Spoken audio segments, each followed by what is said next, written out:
Hello YouTube family, ગયા વિડીયોમાં છે એ આપણે જોયું કે ગણપતિ છે એ આપણા જે અધૂરા જ છે. ગણપતિના મારા ખ્યાલથી છે 5 કે 6 વિડીયો છે એ આવશે, ત્યારે છે એ આપણા ગણપતિ છે એ કમ્પ્લીટ થશે કદાચ. તો મારું માનવું એવું છે, કેમ કે ગણપતિનો નમૂનો છે એ બહુ મોટો છે.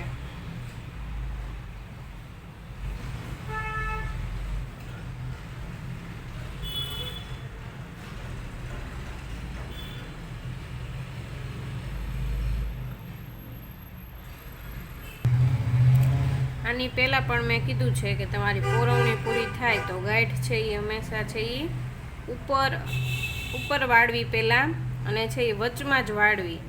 ક્યાંય છે એ છેડે ન વાળવી, જેનાથી છે એ આપણે કાપડ ચડાવીએ ત્યારે છે આપણી ગાંઠ છે એ બધી જ છે એ કાપડની અંદર છે એ વહી જાય એમ. અને ઉપર નીચે હશે તો છે એ શું થશે તો કે દોરા દેખાશે. તો આવી રીતના છે એ તમારે છે વચમાં જ છે એ ગાંઠ છે એ વાળવી, અને જ્યાં તમે ગાંઠ વાળી હોય એ જ મોતીમાંથી છે પછી પાછી છે એ ગાંઠને છે એ કેમ શું કરવાનું તો કે નીચે લઈ લેવાની. એટલા માટે છે તમે જોઈ શકો છો તો કોઈને છે એ ખ્યાલ પણ ના આવે કે આપણે છે એ ગાંઠ છે એ કઈ જગ્યાએ વાળી હતી.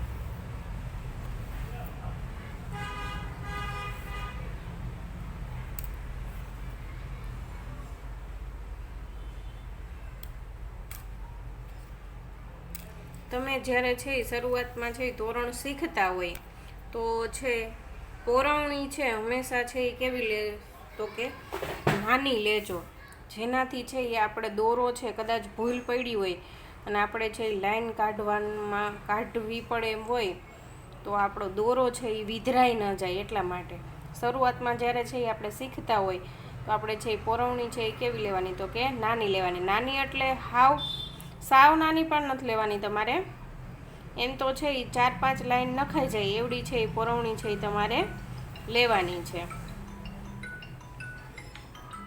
હું છે અહીંયા છે એ બહુ મોટી પોરવણી લઉં છું, કેમ કે મારી પાસે છે એ નમૂનો છે અને મારે છે એ કંઈ લાઈન છે એ કાઢવી પડે એમ નથી.